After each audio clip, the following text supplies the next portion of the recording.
Welcome to the Business of Family, the podcast where we explore the stories, challenges, and opportunities of family businesses. I'm your host, Tammy Buss, and I'm a family business survivor, and I'm also a family business advisor. In this show, we'll be talking with family business leaders and experts to bring you insights and inspiration so you too can survive your family business journey. Whether you're a founder, a successor, a professional, or just curious about family business, this podcast is for you. So today I'd like to welcome to the show Steve Beauchesne. Welcome, Steve. Hi. So Steve joined Family Enterprise Canada and Family Enterprise Foundation as their CEO in 2024. So, can't wait to hear the story. You just started. He was the co-founder and CEO of Beau's Brewery from 2006 to 2022. So I'm sure you got some interesting stories. And all the men will want to listen to this podcast to get the scoop on Beau's. Lug Tread, I think, is my husband's favorite. So under your Steve's leadership, Beau's won 125 national and international awards for beer making, marketing, packaging design, sustainability, and business practices. And what's really impressive is they also raised over $2 million for charity and community and the independent arts, which is absolutely fabulous. So Steve also certified Beau's as Canada's first ever B Corp brewery and helped found the first craft brewery in Rwanda. Pretty interesting. And is a founding member of the Canadian Craft Brewers Association. So I know we're here to talk a little bit about Family Enterprise Canada. Can't even speak, but Beau's is really getting me excited. The beer stuff.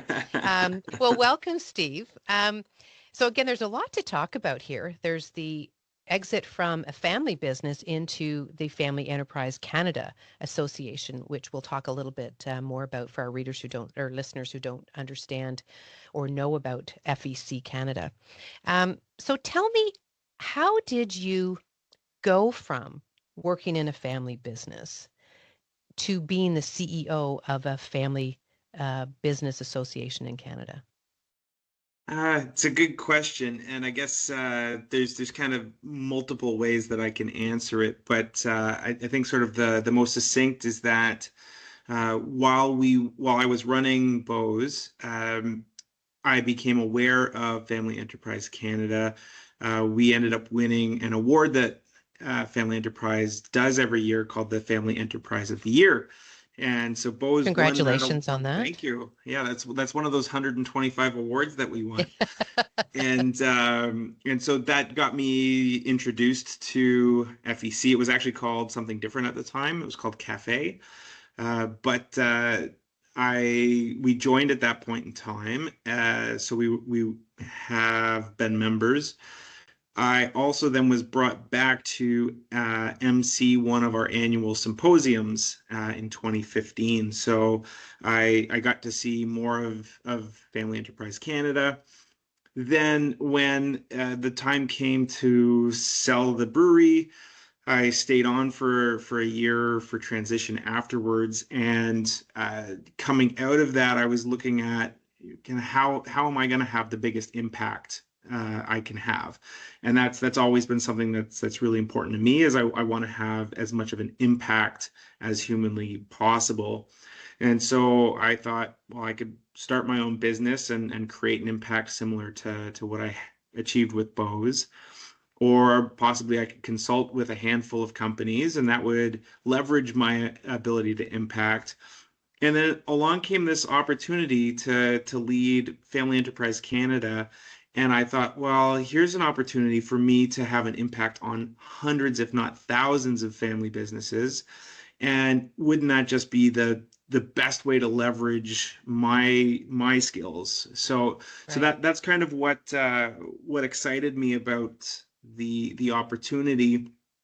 I also kind of recognize that um, I have a certain skill set. I'm not good at everything, and so According to the your daughters. well, yeah, they would tell you I'm not good at anything, but that's just because they're sassy.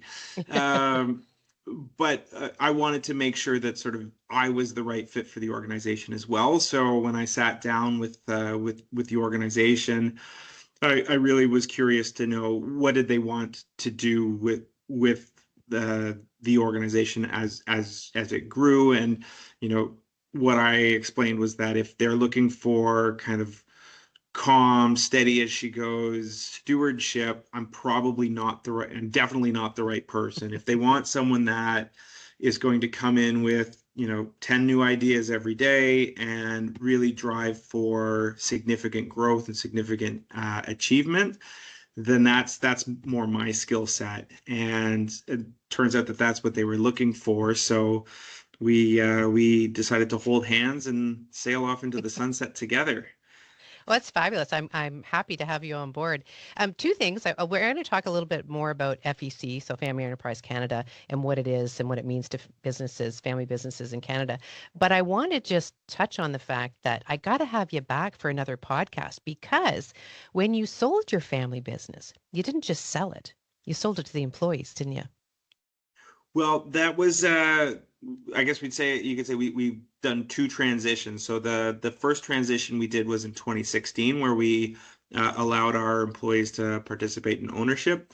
And then we sold the entire brewery, the employees as well as us to Steam Whistle in 2022. Right. That's the big sale. But the and I'd love to have you back to talk about how you actually navigated and decided to go from being a strictly family business to a sale to employees and having employees be part of that. Because I think that's a topic that is very popular right now on and how to do it, regardless of the size of the business. I think people talk about how can you transition. Anyway, we'll save that for another day Yeah. because that's a fabulous story, and I love that story.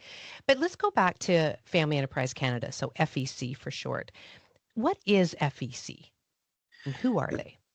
Great question. So, Family Enterprise Canada is a nonprofit organization with a national scope. And our goal is to support family businesses. And we do that through two constituent groups. We do that with family business members themselves. And we also do that with family enterprise advisors. So we actually have a designation program. So professionals that advise family businesses, lawyers, accountants, wealth management folks, they can take a year-long program. And if they take the program and pass the exam, they can be designated as a family enterprise advisor. And this program actually was designed by families that were frustrated with the difficulties working with traditionally trained lawyers, accountants, professionals, because those professionals quite often are trained to service an individual, and it's a very different dynamic in a family environment. So a group of families approached, it was Sauder School at University of BC, to develop a new program specifically to train these advisors how to better advise family businesses. Because Sorry, it's a I'm getting very off. unique, they're a very unique breed when you have a family and they're working together in the family business. They have unique Mhm. challenges for sure. No, so keep Yeah, going. yeah. Well, and I obviously got to live that firsthand for Hmm. 16 years with my family. I started the brewery with my father. My mom was our bookkeeper for quite a few years. My sister was our PR, then our HR, then our ERP. She handled all of the initials. My brother was on the sales team and then moved over to distribution and then moved over to production planning. We had cousins, in-laws. One in-law eventually became an outlaw. All of those dynamics You and are talking to every family business that we work with. That is yeah. so common, right? You gather the help that you need when you need it, and it's generally family who comes in to help you, and they transition around as the roles change. So yeah, I'm sure they get that, and the outlaws for sure. So it understanding those dynamics from a firsthand perspective, I Hmm. think I'm probably more well versed in what not to do than what to do. So I'm actually now taking the enterprise advisor course so that I can better understand what it is we offer. And as I'm going through it, I'm sitting there going, "Oh, that's what I should have done." Yeah. Or, "Oh, I wish." I wish my lawyer had told me that instead, that kind of thing. You know what? I went Um, through the same thing, right? That's what sort of prompted me as my clients were aging and they were getting ready to transition the business. And they had all these questions and concerns. And that's why I went and took the FEA course to really better understand and help them. mhm. Because we come at it from a different lens when you are an FEA, right? You see things a little bit differently and how the unique challenges of a family and business are. And so I come at it from both a family business and an FEA. And like you, I actually have a book and it's really about what not to do. I can tell everybody what not to do, but that's the goal is to actually work collaboratively, right, as an FEA with the other advisors to get the best result that you're looking for. So That's anyway, right. so the FEA program is amazing. Yeah. And So what does FEC then do for the families? right. So for families, we offer a few different services. I'd say the first is that when you join Family Enterprise Canada, you don't just join as an individual. You get to join with your family members, and each of you then can get placed into a different peer advisory group. So you won't have two family members in the same group. Mm. This way, dad can talk about his daughter can talk about him, and they can both say what they're really feeling, and we find that sort of putting individuals who are all in family businesses but in different roles and different industries, there's a lot of just been there, done that kind of advice that people get. There's the support element of it, and there's a real bonding that happens, because I think a lot of people who work in family businesses think that they're the only ones that are experiencing what they're currently Hmm. going through.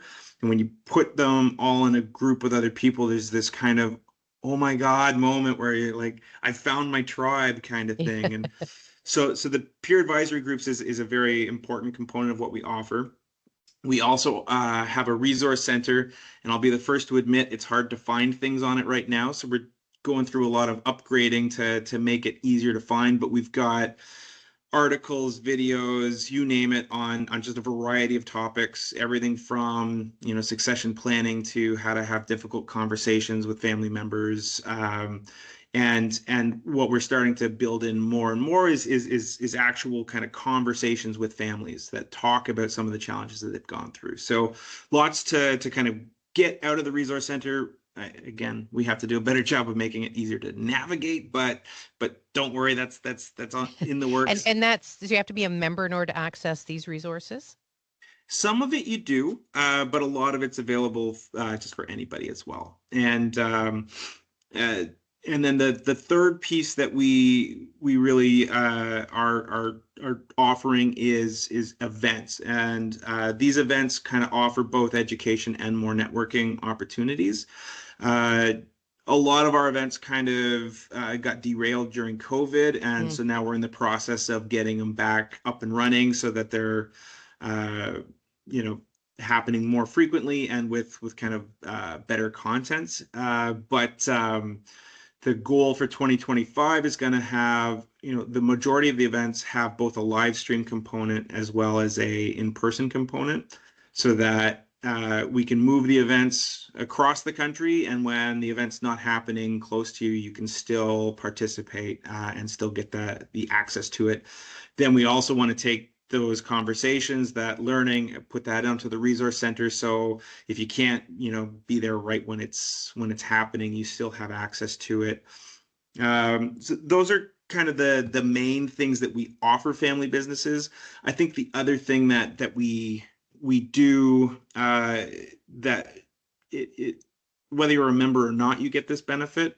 But we also have a foundation. So we have a registered foundation that does independent research Mm. into a variety of areas related to family enterprises, and we work with partners across the country. We're also uh, for members that have an international component. We are the Canadian chapter of Family Business Network International.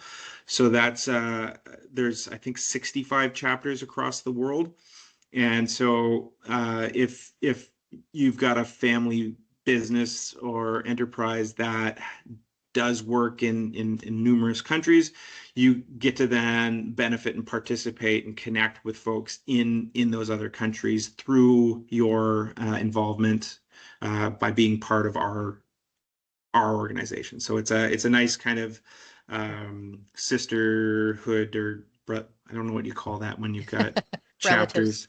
Yeah, yeah, Relatives. exactly. We're a big family ourselves. Yeah. So just to go back to the peer groups. So are the peer groups designed based on, um, your tenure in the business or your, role in the business? How are the peer groups set up? Yeah, it's a good question. We try to have a mix inside the peer groups so that you don't have all the same perspective. So we try to have, obviously we don't have any competitors in the same group. And then within the group, we're trying to have, some people in next gen, some people in now gen, and then variety of kind of tenures, ages, so that you get sort of a variety, a diverse variety of perspectives. Mhm. You put too many people with the exact same perspective in the same room, and you end up Are you in an talking about the echo color of the chamber. hair? You get too many gray hairs in there, Well, we don't want to create an echo chamber. We want to Right. have, a really nice diversity of perspective. There are, one of the things that we do see though is that the groups that have been together longer tend to have a more mature group. And so one of the things we're actually doing right now is trying to revitalize existing groups by kind of putting some newer folks inside of them. And so we don't want the groups to get stale over time. Right. Well, it becomes Um, more of a friendship group as opposed to a peer group, right? at a certain I'll just point. give you a little plug on the peer group. So my son is part of a peer group, and there's a varying ages in his group, of course, different industries, and he gets a lot of benefit from talking to them, where he doesn't get a lot from talking to me, because I see him as my son. And we've talked about this on many podcasts about we see our kids as kids still, and it's very difficult sometimes to um, really look at them as what they're bringing to the table today and their ideas. However, if it was a stranger who had the same idea and it was the same Hmm. age, you'd look at it differently. So I do think it's important to have the peer groups, and I know he gets a lot of value from that. In fact, I think he doesn't even want to miss one of his peer groups, so he's driving. He's got a 2-hour drive uh, at 10 o'clock at night because he doesn't want to miss his peer group for the day. So he finds great value in it, which is pretty exciting. I've been doing a lot of focus groups across the country since I started, trying to really understand, what's working well for us, what we need to change. Mm. And one of the comments that's come up more than once is how uh, FEC has been the reason why someone's family still talks together. But Mm. then when I dive a bit deeper and say, well, how is FEC responsible for that? It almost always goes back to these peer The advisory peer groups group, where yes. someone walks in and says, I'm just having this conversation with my daughter or my mom or Mhm. whoever it is in the organization, and they're like, I can't get through to them, and we're ripping each other apart, and the lawyer's telling us this, and these stories that have come back about how people's like literal families were being ripped apart, and with an intervention by being part of this Mhm. group, it's literally saved their family, and and that, Yeah, that's well, you have that's everybody feeling the same thing, right? They've been through it, they understand it, and it's like, how do you protect? It's different to have a argument at home and go to work, and that's at home, or you have an argument at work and then you go home. But when the argument continues on both sides, yeah. and then, the issue is it a personal issue or is it a process issue? Is it like a task problem or is it a, Hmm. a personality problem, right? And Yeah. they don't get to end because you walked out the door, right? They continue in. And you're right when you said that um, when you talk to other family businesses, they think they were alone and they're not. That's everybody's right. feeling the same thing, right? The same issues. And the use and help of FEAs can certainly help along those lines. Anyway, I Hmm. just want to talk a little bit more about, the benefits or why families should be part of FEC. So one of the statistics that we use a lot is in North America. The statistics that's come out of a study out of the US is that in North America, 75% of family businesses will transition over the next 5 to 7 years. In fact, I think it was 7 to 10, but they haven't had an update on the Yeah, statistics for a exactly. while. And that's happening, and partially because of the age. The boomers are 60, right? Hmm. And the fact that I think what people don't realize is that 80, or anyway, depending on where you're looking, from 70 to 90% of GDP worldwide is created by family businesses. So, being a family business group for family businesses in Canada, is there some statistics you can share with us about Canadian and, what are the benefits or what's going on in Canada? Well, I could give you statistics that are also a few years old, or I could get you excited to let you know that our foundation is currently doing the work to refresh our. Mm. We have a sort of our signature document that we released. It's called Family Business Matters, and we're in the process of updating that so that we can have a much newer perspective, because we've got the same stats that you've got, but they're Let me all see, was that from. just before COVID or just It was everything all seemed to have before COVID. stopped, right? So now Yeah. we're past that. It's time for people to update the statistics. And again, I think that the numbers are probably um, higher in terms of, the transition that's happening or will, or the number of years is probably shortened. And the number of family businesses that stay in the family business, I hope would have improved rather than just 30% from one gen to gen two. So that I hope Well, will have changed. that's the one I'm most interested to find out, Hmm. because anecdotally, what I'm hearing is more and more American firms are buying Canadian formerly family-run Hmm. businesses, and I'm hoping that the statistics prove that wrong. But I think that's something for a lot of discussion at a national level, is are we protecting our kind of national interests if we don't protect our family run businesses, because the family run businesses Absolutely. are the sort of The the fabric backbone. of the country. Absolutely. And what you forget is that having, living in any town, it doesn't matter what town you live in, if you lose the family business, there's somebody bigger that comes in or it just disappears. Right. Hmm. And we lost a family business here in my town a few years back that was like 100 and some years old.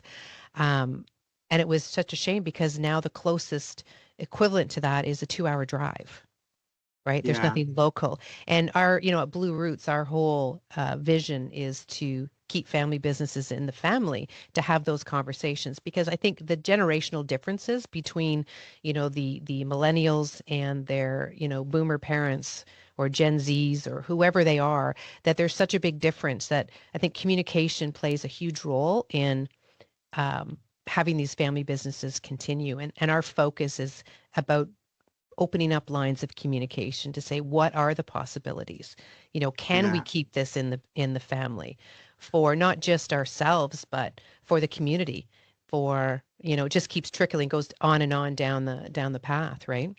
Yeah, and for Family Enterprise Canada, we try to be agnostic as to kind of the how the transition goes, where it goes, because we recognize that what is best for the family might not be to continue running the operational company. Correct.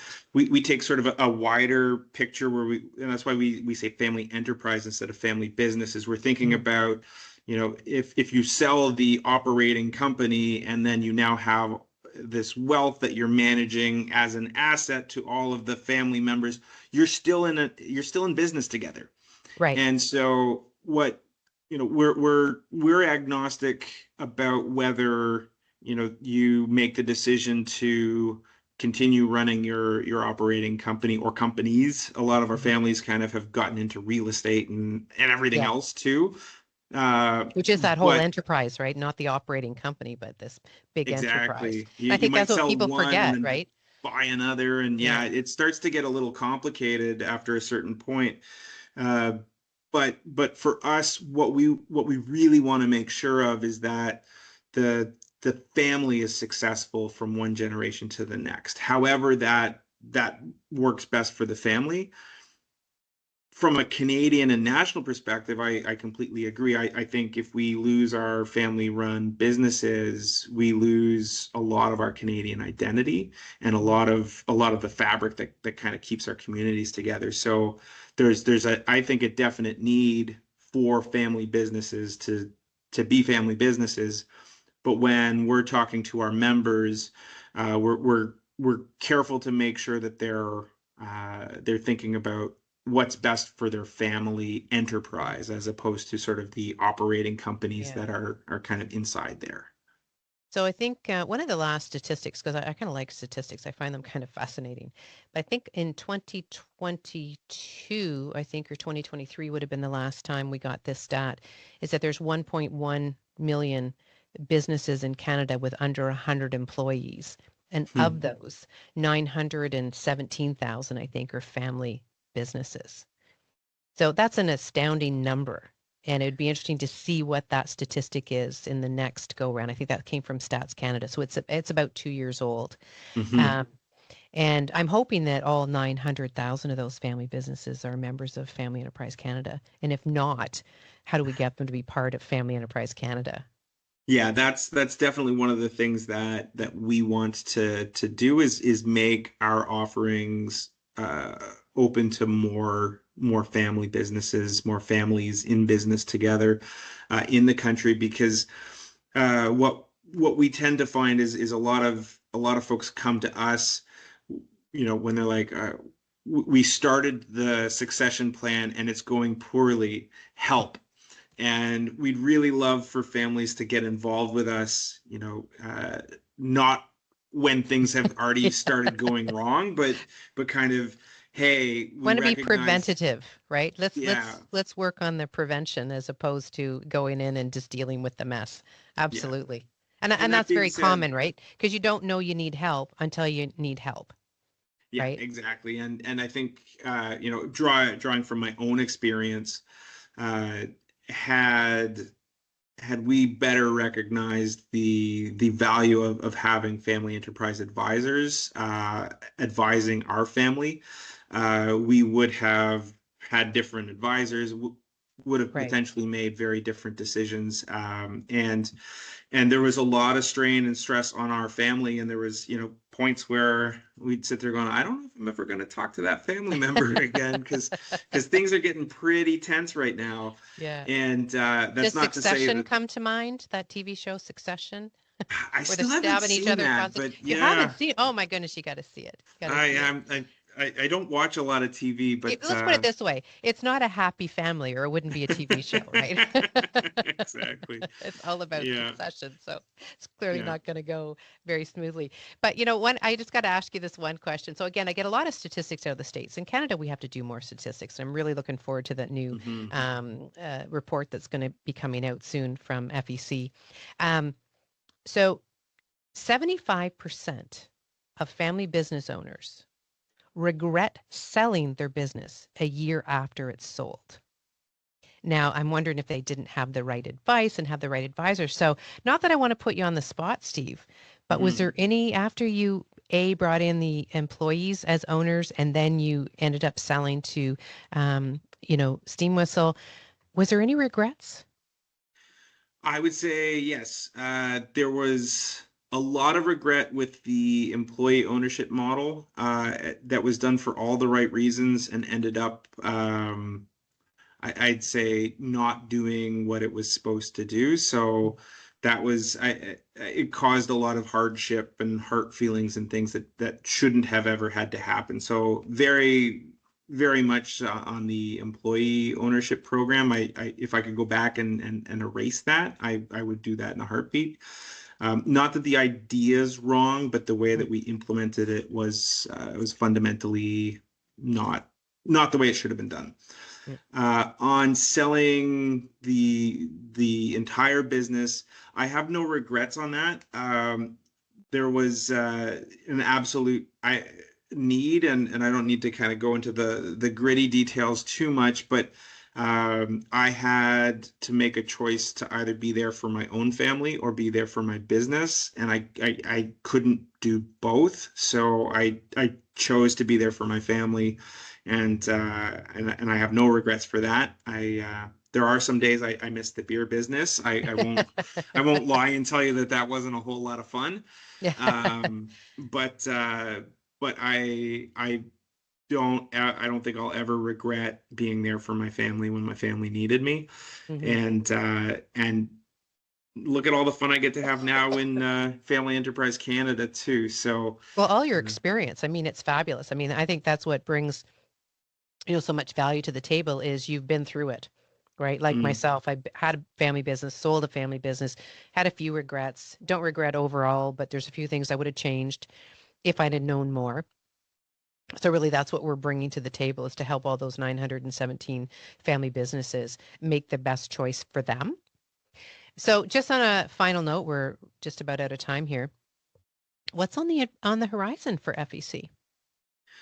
that's a great question. So we've got I would say a lot we want to get done. We want to dramatically improve the quality and frequency of the events that we're holding so that the community connects a bit more. Uh, we want to get more people into the peer advisory groups. We know that's a clear driver of value for our members. We want more members as well. So we're going to be doing a lot of outreach to the community to build awareness. And I think building the understanding and awareness of what a family enterprise advisor brings to a family business is something that's going to be very important moving forward. I hmm think for both our advisors and our family businesses, people need to understand how rigorous a program that is, how much Oh yeah. value, yeah, and how much value an advisor who has taken that program can bring to your family business beyond the transaction. hmm hmm So that's a key piece. And then I already mentioned we need to do a lot of work to make our resource center a bit more user friendly, and really want to work more at getting more into that. And a big piece of that is working with a lot of the regional players that are out there. There's incredible universities, groups, thought leaders that, as the national organization, we have the opportunity to be the web, the network that brings it all together. hmm And so that's kind of the direction that I really want to see us take. We've got a lot of work to do, but at the same time, there's unlimited amount of opportunity to add more value to family businesses and to really do more so that they can succeed and not just be successful from an operating perspective. In fact, that I would say part of my thinking here is, there are lots of great organizations that, will teach you how to, do your strategic planning a little better, or your operational efficiencies. We want to really focus on how do you make your family as effective as possible, satisfied as possible, and as productive as possible, and really And focus on the still have family dinner and still have dinner and together. still have dinner. Yeah, that's like the family harmony is I think hmm a big part of what we want to reinforce here, is that, it doesn't do the family any good to have a great succession transaction where there's wealth created if nobody speaks to each other afterwards. Absolutely. Absolutely. So listen, where can they reach out to you? Where can they find more information? What is the website? What's the Oh, street? that's you put me on the spot with the hard questions, are you? I think I it's would Family Enterprise Canada. Canada.ca. It's definitely Or .ca. I I know it's usually just type it .ca, into Google when I need to do this. It's familyenterprise.ca. I just looked it up on. familyenterprise.ca. Yeah. Yeah. I knew how to And be I one of those. So, Yeah, and then there's also a Family Enterprise Foundation. But I think if you go to the familyenterprise.ca, you'll find everything eventually. mhm. My apologies. Now we've got so much information on that site. Pack a lunch, hop on your computer. It'll take a little bit right now. Over the course of the year, we'll get it organized in a way that's a bit easier to digest, depending on how what your needs are. Right now, it's just kind of all there, so you have to kind of navigate a little bit. Mm. Well, I'm really thrilled that you are the new CEO. I've been a member of FEC for many years, and I'm really thrilled because now we have someone at the helm who, not that the people that were previous there weren't good at what they did, but now we have a new perspective. And I love the fact that you are a family business and understand business. So you've got all of these sort of talents to bring to help lead this organization full of family businesses and advisors to family business. So I've got to say, I'm thrilled to have you on board as CEO. Oh, thank you. It And do we feels do we like. get some beer? Like, do we get do you, so any event now? Is there going to do you have a deal for Bose or a steam whistle? Well, let's see if I can finagle something there. We always try. My Uh, husband has a T-shirt, and I think it's the oh, Club great. Tread T-shirt or something. It's got the tractor on it, whatever. And every time he wears it, he's like, "See my T-shirt?" Because he loves your beer. And I said that you were the new CEO. He's like, "Tell him I was wearing his T-shirt." Oh, that's so cool. Yeah, I kind of feel like this position was almost custom made for me because it Mhm, it matches both my personal interests with my skill set, and it's nice to feel like there's something important I can do here. mhm. And so I'm thrilled to be in the role. And I literally hit my 6 month mark yesterday. Oh, So excellent! Wow, that's fast. Geez, I thought you just started. time flies, hey? Should have had you But on here sooner. I thought you were just new. You're old now, 6 months. I know the shine is wearing off, and Yeah, that's yeah, that's I think part of the reason why I'm so eager to kind of make the changes more visible. We've yeah. been doing an incredible amount behind the scenes, uh, because I'm a big believer if you don't have a good foundation, everything you try to build on top is just gonna fall over. So we've been doing a lot behind the scenes, and now we're starting to get into the point where, kind of our members and the public are going to get to see some of the fun change that we're bringing. And the team's been working really hard, and I couldn't be prouder of the work they're doing. So it's exciting times. Well, great. Thank you very much for coming on the show. And maybe we'll have to have you back to talk about the Bose story. Oh, fun. That'd be great, Tammy. Thanks so All much. right. Take care. Bye You bye. too. If you like this episode, subscribe to the Business of Family podcast on your favorite listening platform. You can also find Blue Roots on Facebook, Instagram, and LinkedIn. On the next show, I'll be back with another amazing guest who will inspire you with their family business insights. Until then, take care and keep it in the family. This podcast is for informational purposes only and should not be considered legal, tax, investment, or insurance advice. Before acting on any advice, please contact your personal or company advisors.